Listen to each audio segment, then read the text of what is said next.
You're doing your research, planning your big move to Los Angeles, and now you're wondering, why wouldn't I move to LA? What am I missing? I mean, the weather is near perfect. There's endless entertainment. We've got a coastline of beautiful beaches and plenty of opportunity here in the City of Angels. Now, I'm a native to Los Angeles, born and raised in the West LA area, and there are some reasons you may want to consider not to move to LA. So in this video, I'm going to go over the top 5 reasons that may trigger you in a negative way that will have you reconsider your big move. Now, some of the reasons on my list may be a little bit obvious, or maybe you haven't come across them in your research. Now, I am going to give a couple of bonus reasons in addition to my 5, so you have to stay tuned to the end of the video for that. But we're going to jump into the number 1 reason why you may want to avoid Los Angeles, and that is the lack of unity here. Now, if you're coming from a smaller city, you may feel that unity. You all feel like you're coming from one place, one city. Well, Los Angeles is humongous. The city itself is over 500 square miles. And when you're talking about Los Angeles County, you're talking about 4,000 square miles. Now let's talk about population. In the city of LA, you have about 4 million people, and in the county, you have about 10 million people. It's hard to really grasp that scale until you come here and realize how big this place is geographically and how many people actually live here. Now, if you're coming from a smaller city, this may be a bit of a shock. Now, just to grasp the entire place of Los Angeles, you'll see on a map how big it is. Now, we have so many different regions here in Los Angeles that it's really hard to feel this cohesive unit. And because it is so spread out with so many people, we've got so many different regions in Los Angeles that really feel like its own city. We've got San Fernando Valley, we've got East LA, we've got downtown Los Angeles, we have the South Bay, we've got Mid-City, we've got South Los Angeles, and everything in between.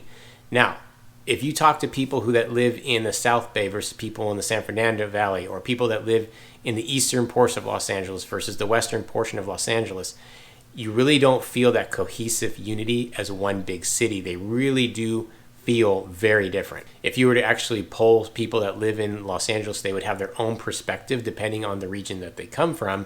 And in many cases, because we're so sprawled out and because of so much traffic here in Los Angeles, which I'll get to later, you really don't get a taste of the other regions of LA because you're not traveling there. It's just hard to get to when you're talking about the city of Los Angeles. So pretty much where you live and work is going to be your main areas of where you're exploring and where you're going to gain your perspective of Los Angeles. An example would be if you live on the west side of Los Angeles, closer to the beach, you are going to have that coastal community, that beach feel, that beach vibe.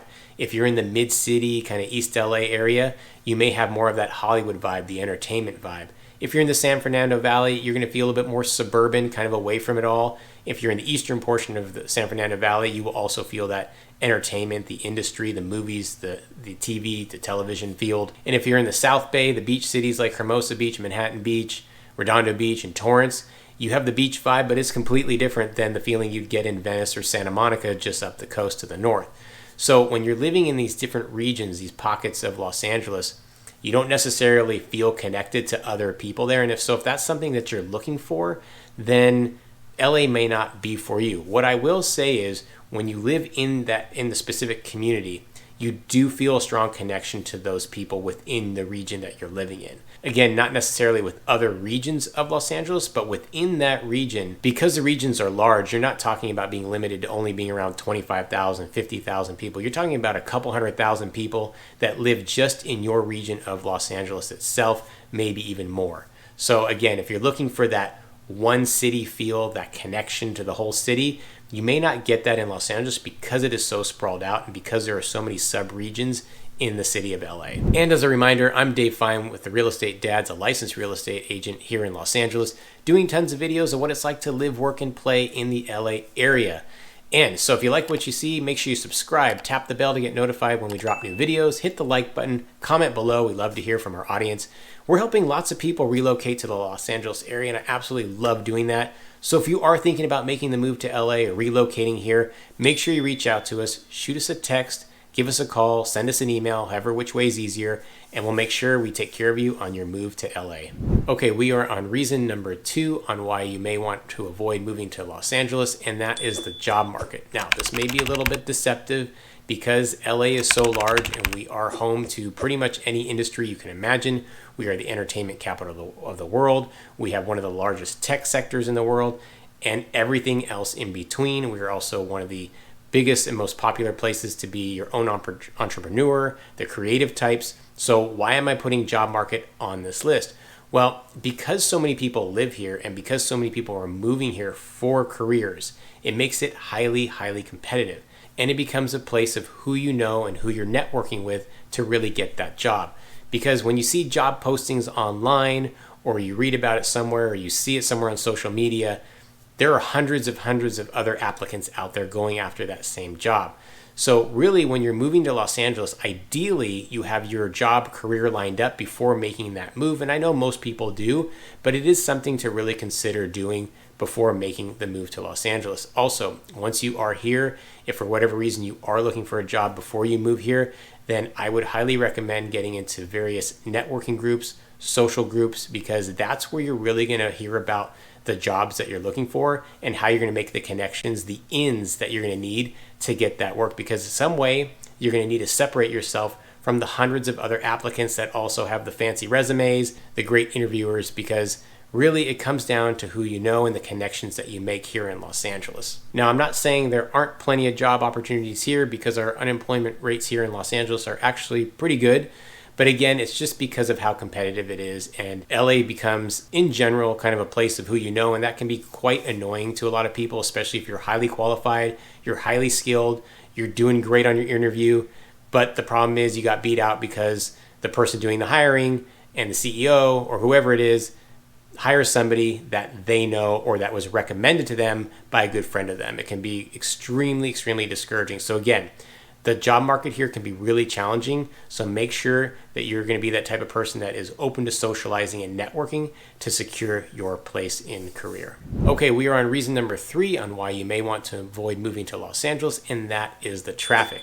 Now, you've probably researched this, you probably already know about it, especially if you've seen any of my other videos about Los Angeles, that traffic is real here. We have some of the worst traffic in the country, and there's really no way to avoid it. Sure, there are certain areas that are a little bit better than others, but the bottom line is if you're someone that does not like sitting in traffic, or you're just someone who gets antsy or gets irritated for taking so long to get somewhere, then LA really is not the place for you, because it is unavoidable. And until you really experience it, you really don't have an understanding of what it's like. Now, I've been to other parts of the country and people tell me, oh, make sure you avoid this road on this time of the day. And I've taken those roads, and frankly, it is a breeze. It is nothing. I've got people complaining to me that it takes them about 10-15 minutes extra time because they're sitting in traffic. Well, in Los Angeles, we're talking about hours sometimes. It takes about an hour to go 10 miles, depending on the time of the day.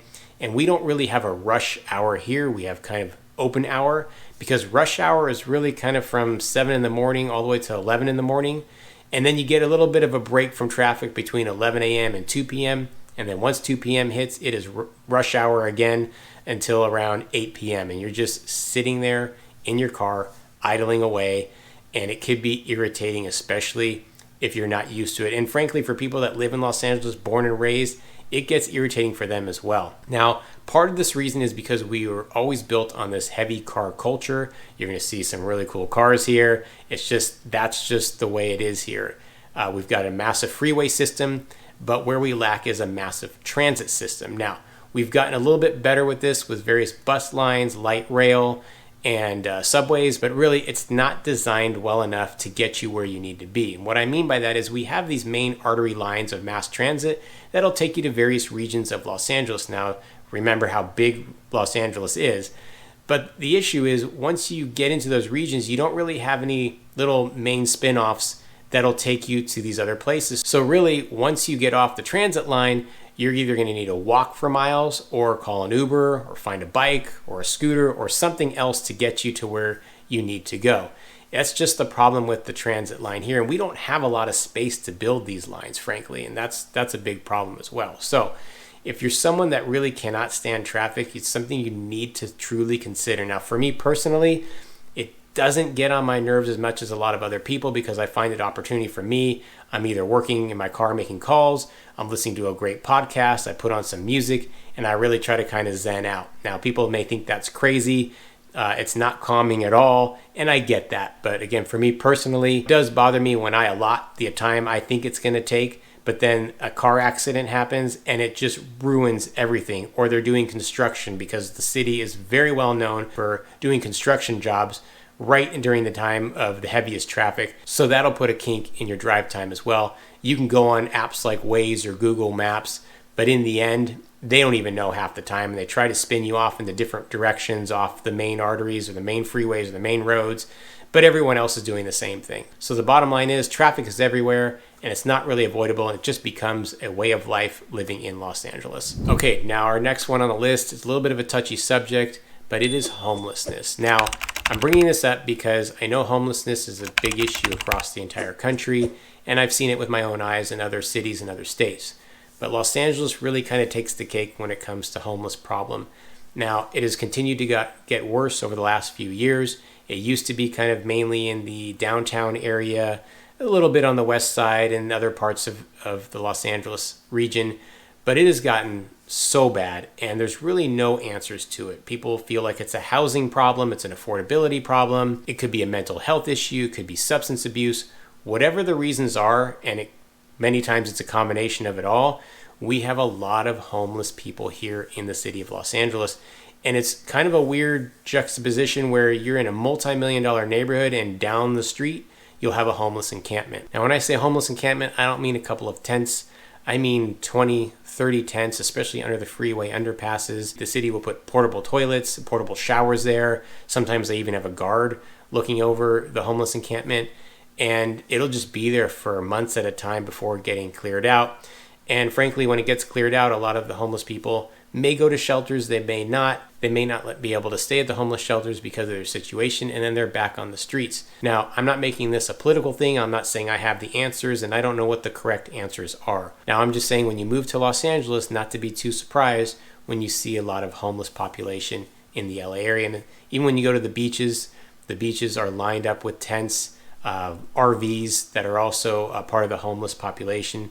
Even though there are rules for parking your RVs, people do it anyway. And it's just a big problem that hasn't been resolved yet. Now, they are trying to build housing, and they're trying to build affordable housing, but the problem is LA is so expensive in general that even affordable housing is too expensive, and the cost to build the affordable housing has skyrocketed, so it really doesn't become affordable for anyone who's living on the streets. It's just not going to work for them. And this does become a safety concern because there is a cleanliness factor, there is drug factors, especially when you're walking with your family, you got your kids around, you're seeing broken bottles of alcohol, you've got needles sometimes on the streets, even on the beaches you have to be careful. So again, I know this is a nationwide issue, but especially in Los Angeles, and it doesn't matter where you live in LA, whether it's very wealthy areas or some of the more affordable areas, that you're going to come across this homeless issue, and there really isn't any solutions on the near horizon. Make sure you stay to the end of the video because I am going to throw in a couple of bonus reasons that may affect your decision of moving to Los Angeles.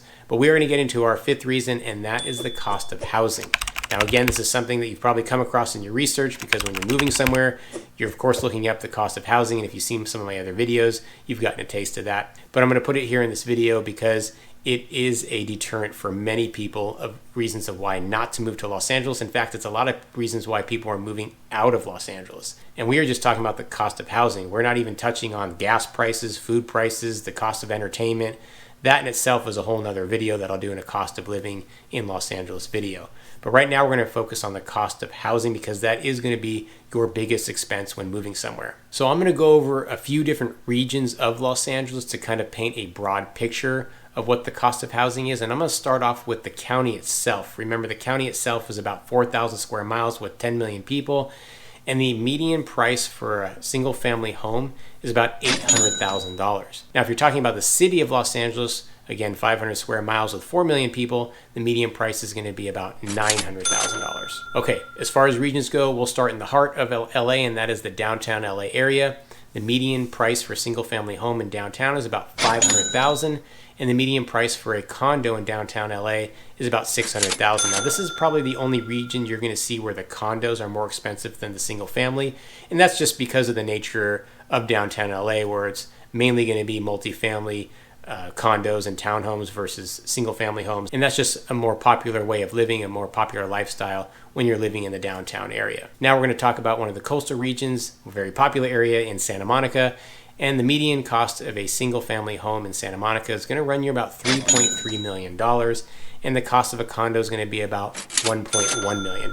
Now we're going to head south but stay along the coast, and that's the South Bay region, which includes the beach cities like Manhattan Beach, Redondo Beach, Hermosa Beach, and places like Torrance and Hawthorne, where a median price of a single family home is about $1.3 million, and for a condo it's about $950,000. Now we're heading to another popular area where a lot of people have heard of, and that is Hollywood. Now for a single family home, the median price is going to be about $1.25 million, where a condo would be about $800,000. Now the northern part of the Los Angeles region would be the San Fernando Valley, one of the more affordable regions in the LA area, where the median price for a single family home is about $1.1 million and the median price for a condo is about $570,000. Now I'll throw in another region because it's becoming more popular, and that is the mid-eastern portion of Los Angeles, which include places like Los Feliz, Echo Park, and Silver Lake, where the median price of a single family home is about $1.8 million and the cost of a condo is about $770,000.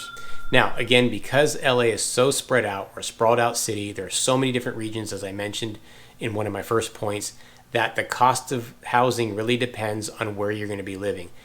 You can easily say that the closer you are to the water, the closer you are to the beach, the more expensive it is. And of course, if you're going to be in the hills, whether it's Santa Monica Mountains or the Hollywood Hills, that's going to be more expensive too. And the more inland you go, closer to downtown, eastern portions of LA, and the San Fernando Valley, that's going to be a little bit more affordable, or what we call affordable, in Los Angeles. But there's no really getting around it. The cost of housing in Los Angeles is super expensive, and that's just because we really have no place to build new homes. There really aren't any big new home construction projects outside of portions of the San Fernando Valley, which does help keep the cost down a little bit, but there's just no space. We're pretty much built out. They are doing more condo building, more multifamily building, more mixed use building in parts of Culver City, eastern portions of LA, and a little bit of the southeastern areas near like Inglewood, where you're going to get a lot more condo living, more mid-rise and high-rise buildings to deal with the housing issues that we do have here in Los Angeles. All right, we're in our bonus section of the video. Now, these next couple of reasons are not so much something that you would encounter on your daily life living in Los Angeles, but they do occur, and if something that it kind of freaks you out, then it may be a place you want to avoid. And we'll start off with earthquakes. Now, earthquakes happen pretty frequently in the Los Angeles area and California in general, but most of them you're not going to feel. If it's pretty much under 3.0 magnitude, again, I'm not going to get into the details and the science behind earthquakes. Make sure you look that up, but we measure them on a Richter scale, and basically under a 3.0, you're not going to really feel too much. Anything above that, you may feel a little swaying action, but we have been known to have some pretty major earthquakes. When I say major, I mean like 6 and above, and depending on where they're centered, if they're in a highly populated area or a very dense area, it could cause a lot of damage. If they're located off into the ocean, they tend to cause a little bit less damage, but it is something that can be pretty scary to go through. It's not something you truly get used to because it always catches you off guard.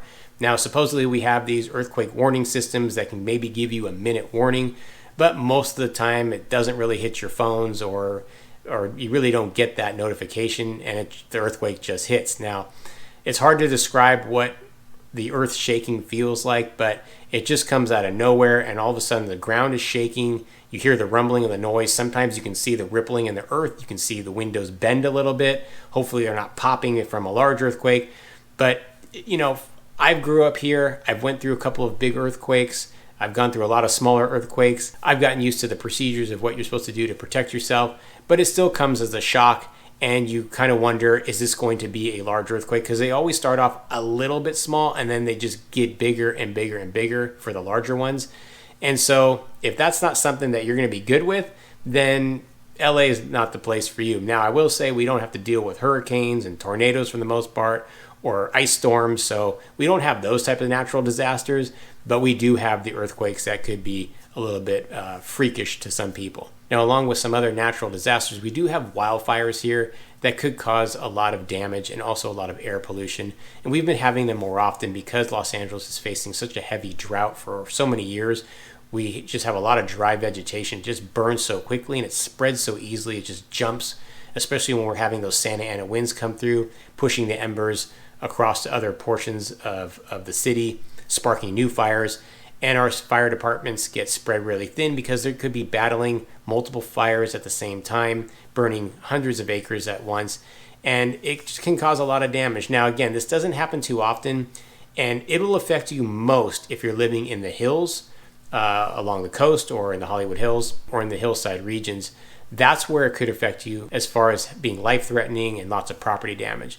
But it does affect the air quality for the whole of Los Angeles, and sometimes the city will be just covered in a cloud of smoke, a cloud of ash, and that could be pretty detrimental. If you're someone who has asthma or some sort of breathing issues, then the city of Los Angeles may be a place you may want to avoid. So some of these reasons may be enough to deter you from moving to Los Angeles, but I wanted to be honest with you and share with you what you may encounter, what you may face before you make your move to Los Angeles. Again, thank you for watching the video. Make sure you subscribe, tap the bell to get notified. Make sure you hit the like button, comment below, and of course, reach out to us if you are going to make that move to Los Angeles.